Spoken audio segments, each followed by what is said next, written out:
Combining images is one of the things that you can do in Affinity. In this video, I'm going to combine an image of my sister's dog, Porter, with other images to create a whole new look for this cute little nugget. Here are the three images that I'm going to use initially. You can see which ones they are by clicking on the tab. This one is going to be my background and foreground image because I'm going to cut these two out. This piece will be in the front and this piece will be in the back, and then Porter is going to go in between. Here's Porter right here, bless his heart, he has no idea what's going to happen to him. And then I'm going to use this butterfly. Okay, let's go back over here. So the first thing that I need to do is to duplicate the layer.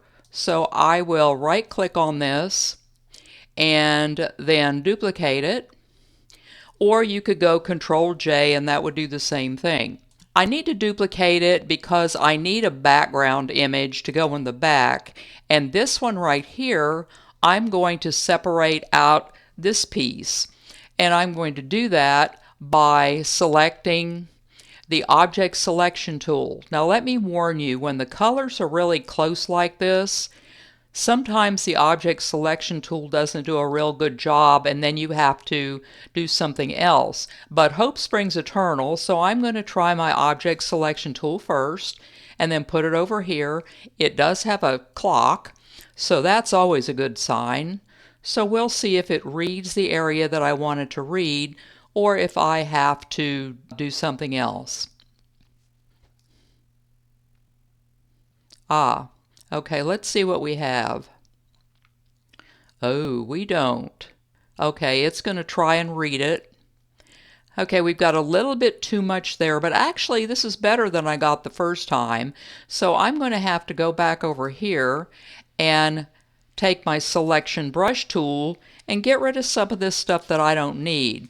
I press down the Alt key and I want to go over this and get rid of some of this down here. Let's see what we have. Oops, we don't want to do that. Make sure all of this is selected down here because we want all this. It's not real important that a lot of this is selected correctly, and I'll show you what we're going to do. But I'm going to select as much of this as I can, and then I will go up here and punch refine. And so once I punch refine, it's going to refine my selection, and we can take a look at it and see if we want to fix it up. Now obviously down here we've got some issues, but the first thing I'm going to do is to start off with matte selected and then make this bigger by pressing the bracket key. Because what it's supposed to do is when matte is selected, it's supposed to sample from all sides and then it's going to try to fix it. And it really did right there. These flowers are supposed to be white, and I get a different take on this each time. So I'm just going to go all through this. Maybe I'll just do that and see what happens. Now, if it doesn't get the exact way you want, like we've got some red here and obviously this red down here, we want to press foreground. And with foreground, we can get rid of these red pieces that bled through, that's what they call it. And we can make this smaller and paint over that, and we can paint over that right there, and so on. We don't want to make this too sharp because it'll look odd. So let's see how much we can get here. And let's go back to matte and let's see if this will give us a leaf we need. No, it won't. So I don't know how bad we need these leaves. Not real bad, but I do want to see if I can get some more back here. If I can, I'll just undo it. It's not that big of a deal. Okay, we got some more of that. And we'll have this down here.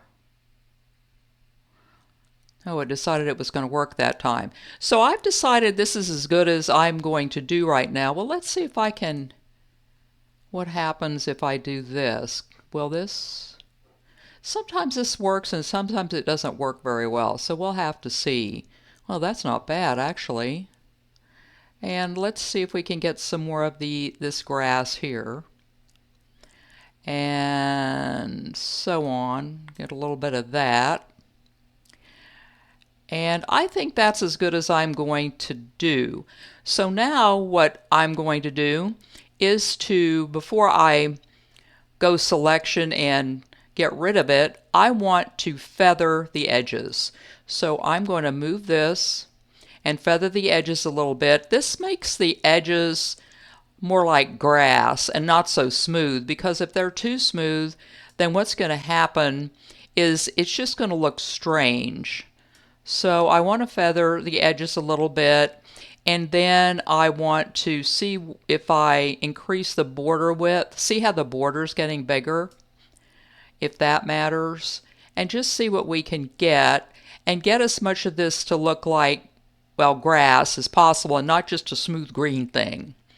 Okay, so I think I'm going to leave it at that. I'm going to go down here, and then I'm going to click selection and go to mask. And so then apply. Okay, so now we have our mask right here. I want to turn this off because this is going to be the background. When I turn it back on, it's going to be the background when I turn it off. And so now we can just see the front part, the part that has the mask on it. If you want to, you can clean up some of this stuff. I'm not sure how necessary this is though, because by the time we put the background in there, you won't really notice it, and it's not supposed to be extra clean and perfect and all that stuff. Okay, so I'm going to turn the background back on. So now we have everything turned on. We have the background with the mask and the background turned on, and it looks like it did before. Now I'm going to go over here to Porter. And you can tell he just can't wait to see what's going to happen to him. You can tell by the look on his face. So I want to get rid of a lot of these edges. So I am going to crop this. Now cropping right now is non-destructive. That means that you don't permanently really get rid of the edges. And I'll tell you what I mean when we actually have to copy this. We're going to have to do something else. So I'll crop it and then I'll apply, and then I want to select him. So I want to go over and select the object selection tool and select his body.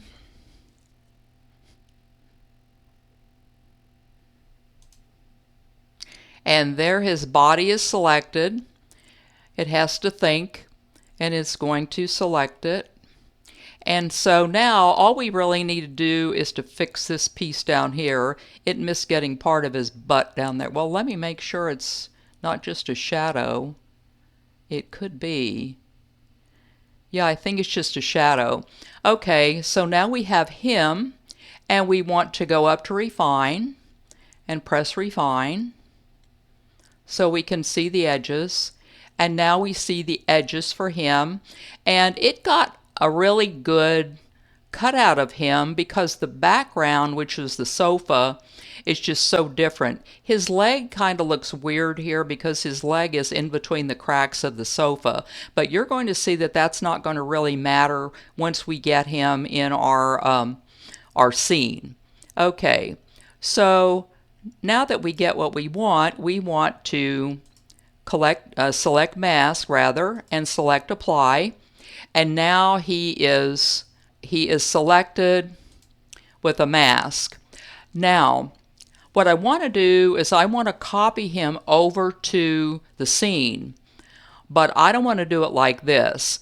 If you notice, there is a bounding box that is bigger than him. That is the piece that was taken off with the crop, except it wasn't really taken off with the crop. It's just hidden. So in order to make that to where it is taken off with, it's permanently taken off with the crop. What we need to do is to rasterize and trim this. There we go. What I did is I right-clicked on the layer, and then here it has rasterize and trim. What that's going to do for you is it's going to get rid of that bounding box permanently, and we won't be pulling over the whole scene when we try to copy it. See how the bounding box gets small? So we've rasterized and trimmed it, and now we can right-click and copy him, and then go over to the scene, and it takes a little while to think about it, and then we can right-click, and paste. And there he is. Now we don't want him to be that big, so we want him to get little, and we want to, let's turn him off for a minute, and I want to take this with the mask, and I want to, let me see, make that smaller. Actually, I want to move it down.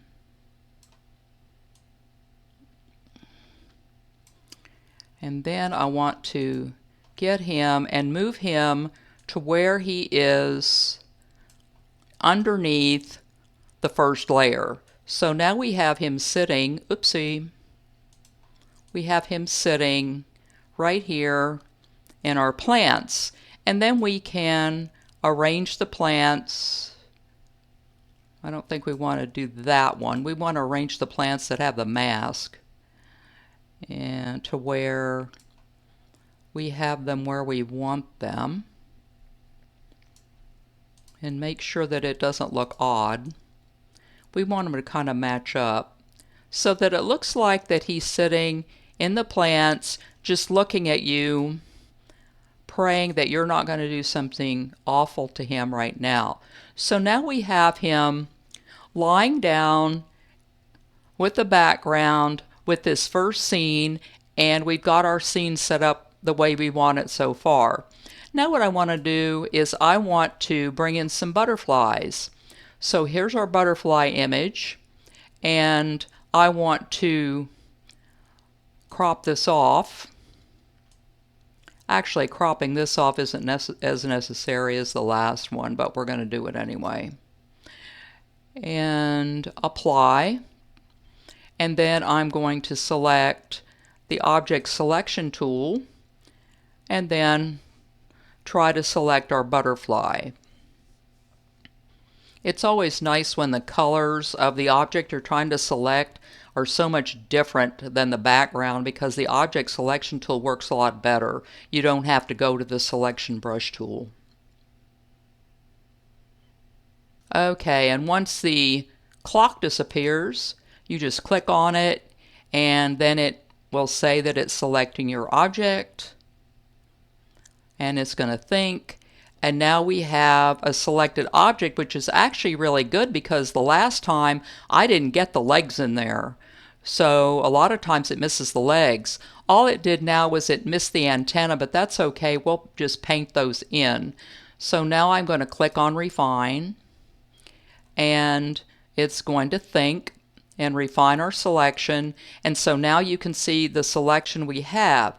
So what I want is to get these antennas back in, so I'm going to make my brush really small, and I'm going to click on Foreground, and I'm just going to paint over these so that I can get me some antenna. It really doesn't matter if your antenna is perfect, because the butterfly is going to be so small you won't be able to tell, but I want to have the antenna there. So we can paint some of this down if we want to get really picky. Okay, so once we have it the way we want, then all we need to do is to do what we did before, go to Mask and Apply, and then it will take that out as a mask. and you'll need to right click on it and rasterize and trim so that that piece that we cut off, it won't show up when we copy it over to the other thing. Okay, so let's right click and copy, and come on, right click and paste. There we go. So now all we have to do is to resize it, resize our butterfly, and we don't want it to look like it's an eagle. And I'm going to put this butterfly on top of his little head. Maybe make that a little smaller. And then I'm going to make two other butterflies. So I'm going to go Control J, Control J, J, and move one over here. Right click on it, and under Transform, just flip it horizontal. And then the other one, the other copy, can be up here on his ear. So now he's got butterflies everywhere. Maybe I'll make it up here right above his ear. So now we have butterflies everywhere. Now, in my opinion, these butterflies are so bright that they don't look very realistic. So the way I'm going to fix that is I'm going to click on each one of them, and then I'm going to reduce the opacity to where they're a little bit lighter. I'm going to do the same with this one. And then I'm going to leave this one just like that. And the reason for that is because the sun's coming down on them. So I do want this one to be a little brighter. I don't want to take any of the opacity out of that one. Okay, now to finish this up, I want to go File and Place.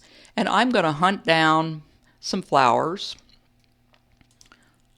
This dandelion.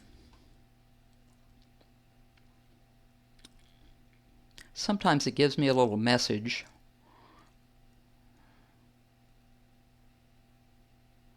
And I'm going to put one dandelion there. And then I'm going to go Control and J to make another copy and put another dandelion over here. Okay, so we have him with two dandelions. Now the last thing I'm going to do is to show you something that's called the liquefy. Now this is an effect where, I don't know if you remember in the last release of Affinity, an Affinity photo, I showed you how to use the liquefy persona. Now here we can do the liquefy persona in one of two ways. First, I need to make sure that I'm clicked on Porter. So when I click on Porter, you'll see that liquefy is up here. Now if you punch liquefy, it's going to make you liquefy everything. What I mean is you can warp everything. But I don't want to do that. I just want to add a specific effect. So down here under Filters, this little thing right here, if you punch it, you'll see that down here somewhere, or up here somewhere rather, you can press liquefy. And when you press liquefy, you see that you get this grid. And then I get this big sphere. I don't want it to be a huge sphere. I do want to make him bigger though. So I'm going to, because I want to see his eyes. Now over here, we have something that's called a liquefy pinch tool. I'm going to select that. And then I'm going to go over here, and then I'm going to massage his little eye and see how his little eye is getting bigger. We'll go over here and massage his little eye, and his little eye is getting bigger. So now his eyes have gotten bigger. Okay, so let's go back, Control negative, negative, and see how it looks. Once we go over up here and we press done, that's going to get us out of the liquefy persona, and now we're back to where we can see our layers. Notice over here with Porter, we have this thing that has just appeared, which is the liquefy tool, the liquefy effect rather, it's not a tool, liquefy effect. If you want to not have that, then all you have to do is to select the liquefy and then turn it off. Now watch his eyes when I turn it off.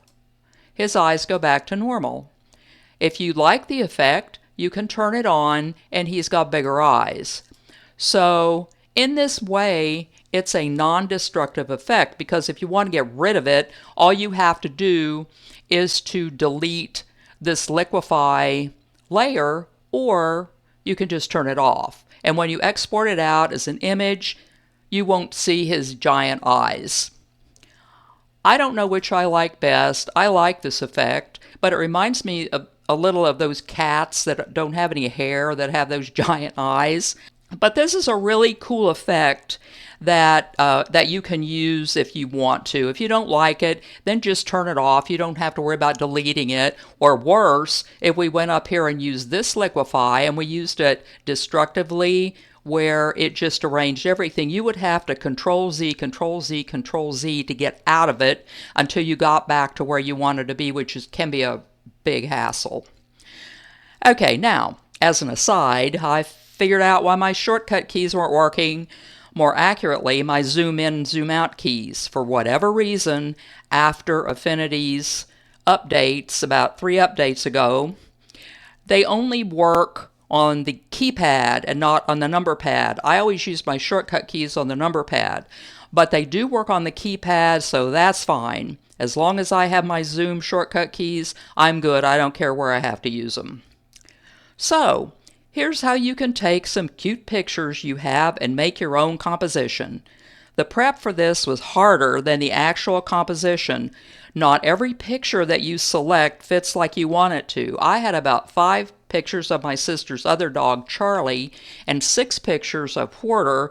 This one was the only one that worked the way I needed it to work. The others just sort of look strange. And then, of course, getting the right background you want and all that sort of thing adds to that. So remember to like, subscribe, and ring that notification bell to stay up to date when my next video drops.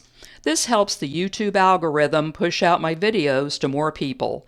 I've been doing a pretty good job with the Saturday 8 a.m. Central Standard Time drop schedule. And buy me a coffee if you're so inclined to keep my channel running, or just to keep me running. The link is in the video description, as well as links to my merch.